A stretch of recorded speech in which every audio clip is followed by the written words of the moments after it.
That is why I ask you, recite the Quran every day. The best time to recite the Quran is at Fajr. If you can do it before the Salatul Fajr, best.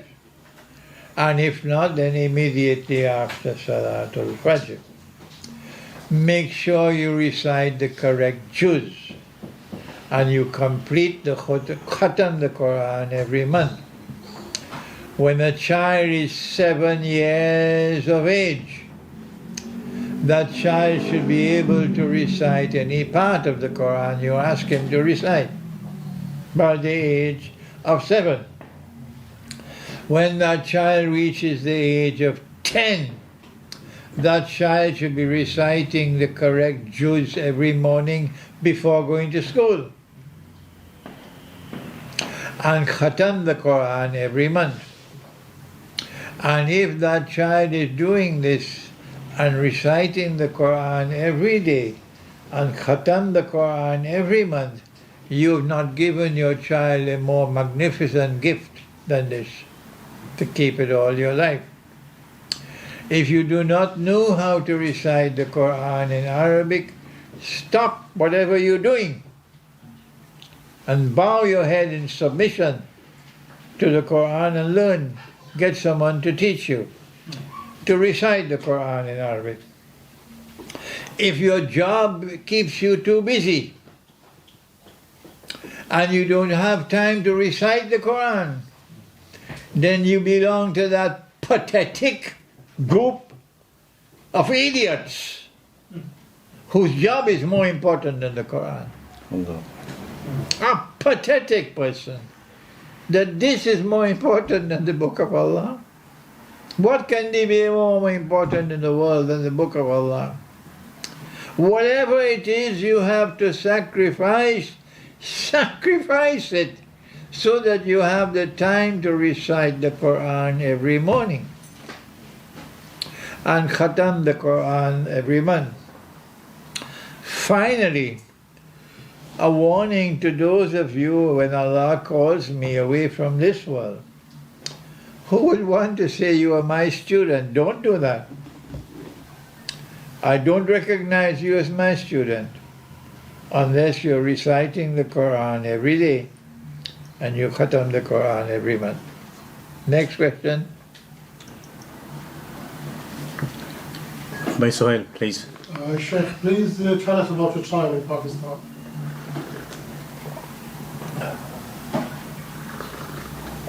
Sorry, could you repeat, please? Please tell your time in Pakistan.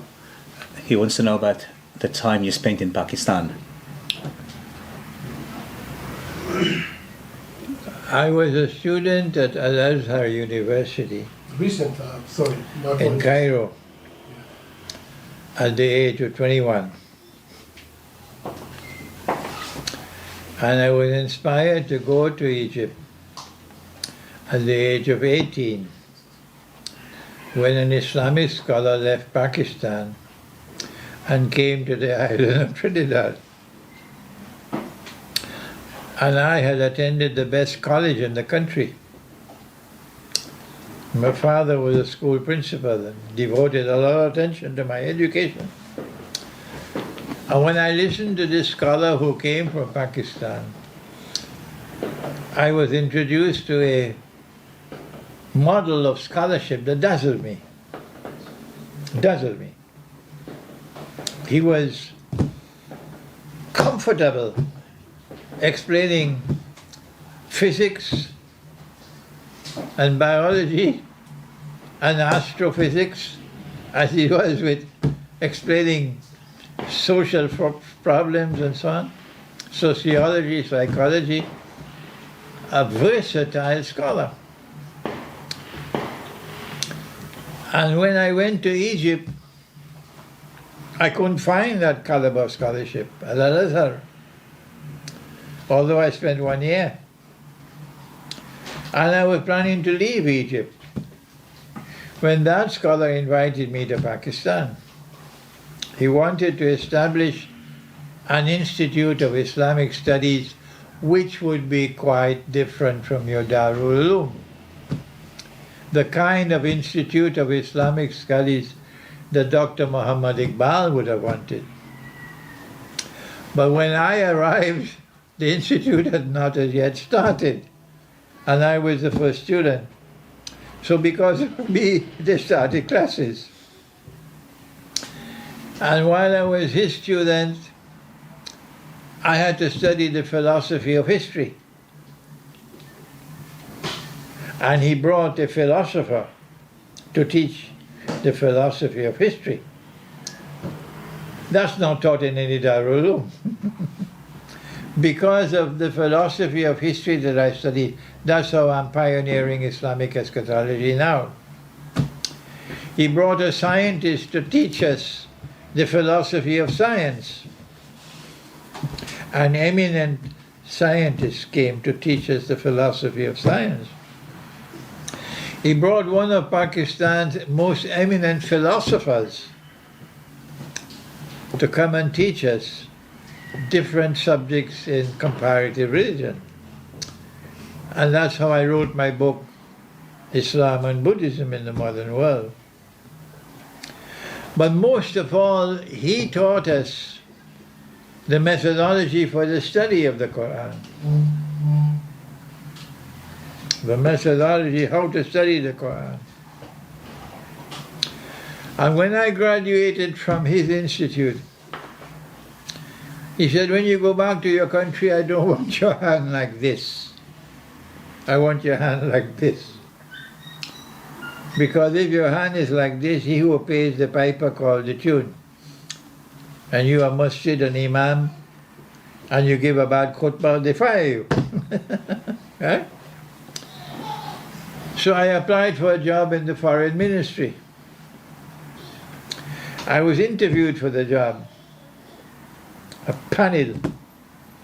And they said, yes, we would like to have you in the foreign ministry, but we want you to go back to university to study international relations. They gave me a scholarship.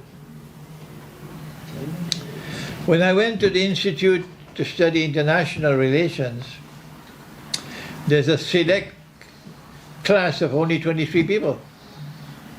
And they come from foreign ministries of all the islands of the Caribbean. And they're all graduates. You can't join this class unless you're a university graduate. And they're from British universities and French and Canadian and American and the Caribbean. And they hear that I am a Pakistani graduate, they look down on me.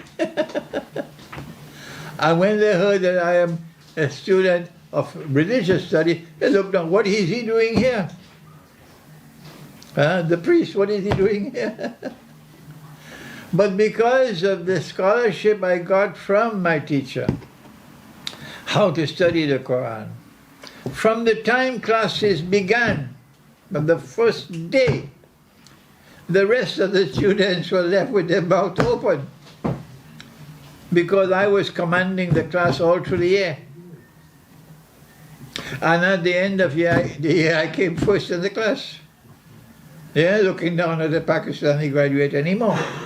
Why? Because of the Quran. The Darul Uloom is not producing that graduate anymore. It's not doing it. These are the years I spent in Pakistan. My question was about your recent visit. You went there with some expectations and then came back. He said his question is about your most recent visit to Pakistan. I was there in Pakistan for about 5 months. Imran Khan was Prime Minister. I'm sure he knew I was there. I could teach him what Oxford never taught him. He couldn't get that in Oxford. But he and his government did not find it convenient to be associated with me. They prefer to be associated with other scholars with whom they will not be able to, they will not have their problems with the Western world. So they kept me at a distance, yeah. If Imran Khan had allowed me to teach him, he wouldn't be in prison today, he'd be in Afghanistan and leading the struggle for transforming Pakistan from Afghanistan. And the Pakistan Armed Forces could do nothing about it. Next question. Munir? Earlier you said that the Saudis are doing the Hajj on the wrong day. I didn't fully understand why they're doing it on the wrong day and what the correct date should be. Okay. Is a baby born when conception is taking place, or is a baby born when the baby leaves the mother's body? Which one? I guess today we say when the baby leaves. All through history, not just today. Okay. When the baby has left the mother's body, only then the baby is born. Not when the baby is conceived. So when is the moon born? What is Hilal? Hilal, according to the Sunnah, is when you can see the moon naturally. That is Hilal. The natural sighting of the moon is Hilal. The Saudis say no. Once the baby is conceived, the moon is born. That's bogus. No one has ever said that in human history. No one. Until this bogus Saudi regime came into being, which is corrupting. So now every year the Hajj takes place on the wrong day.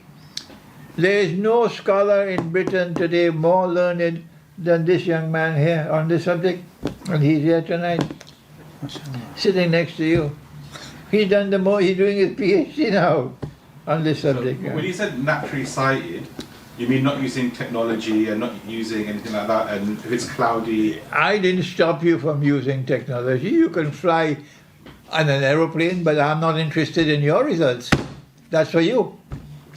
You can fly in an aeroplane and search for the moon, and when you get it, keep that information to yourself. Don't share it with me. I'm not interested. I'm not interested. You want to do it, go ahead and do it. It's not my business. For me, Allah's Messenger said, fast when you see the moon.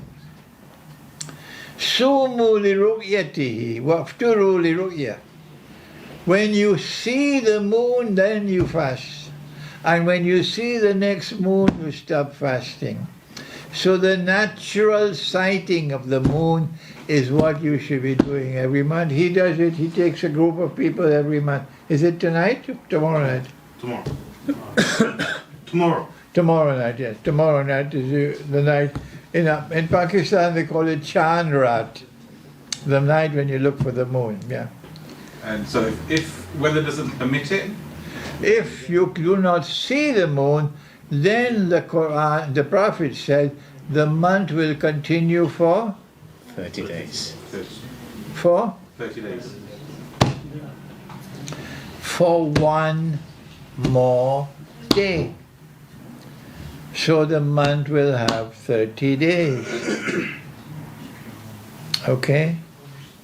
The month will then have automatically 30 days.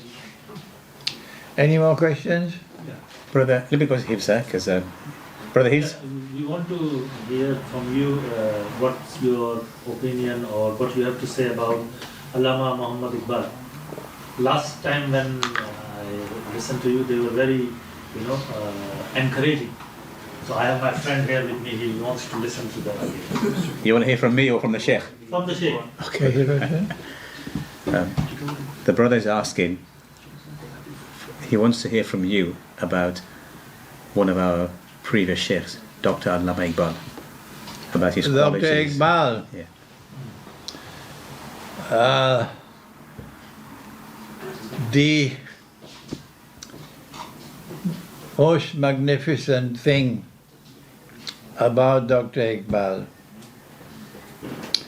is how he went to the Quran to look for knowledge. His methodology for approaching the Quran for knowledge.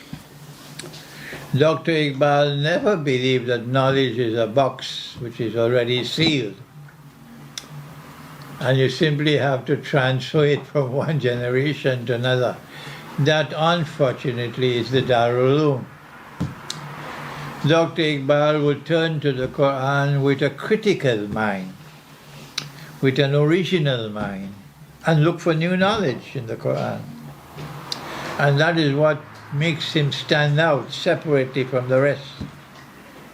Number two, Iqbal studied modern Western civilization and did it in the light of the Quran. He studied politics, although he was a philosopher. He studied political history. And he said what no Pakistani politician dares to say. He said about the League of Nations, which preceded the United Nations. He said the League of Nations is a league of thieves. Yes, the League of Nations is a league of thieves. Can you imagine what is the man in Pakistan now? Sharif. Can you imagine Sharif saying that the United Nations is a nation of thieves? Eh? They don't have the courage to do what Iqbal did. All right? Iqbal said about this ummah, he said this ummah stopped thinking 500 years ago. Yes, that's Iqbal. And I honor him and I respect him even though Iqbal made mistakes, with like mountains of mistakes. Iqbal says, and he put it down in writing, today he would say, I'm sorry I ever said that, if he's alive today. He said that the modern Republican state, with its parliament, is an adequate substitute for the Khilafah state. That's why Shaukat Ali almost had a fight with Iqbal. Yeah, Maulana Shaukat Ali was so angry with him, they almost had a fight. Okay? Iqbal does not believe in the advent of Imam al-Mahdi. Iqbal does not believe that Nabi Isa alayhi salam is returning one day. Good? These are monstrously big mountains of a mistake that he made.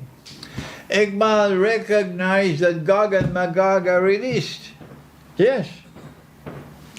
In 1917, when the 1919, when the Bolshevik Revolution took place in Russia, Iqbal composed this poetry, Khul gaye Ya'juj aur Ma'juj ke lashkar tamam, Chashme Muslim dekh le, Tafsir harf-e yansilun. Have you heard it before? No. Never heard it? No, I haven't heard it. Maybe. It's Never heard it? Sheikh. खुल गए याजूज और माजूज के लश्कर तमाम. All the armed forces of Gog and Magog are now released. To my understanding, Sheikh, he never referred to them as real Yajuj Majuj. But the relevance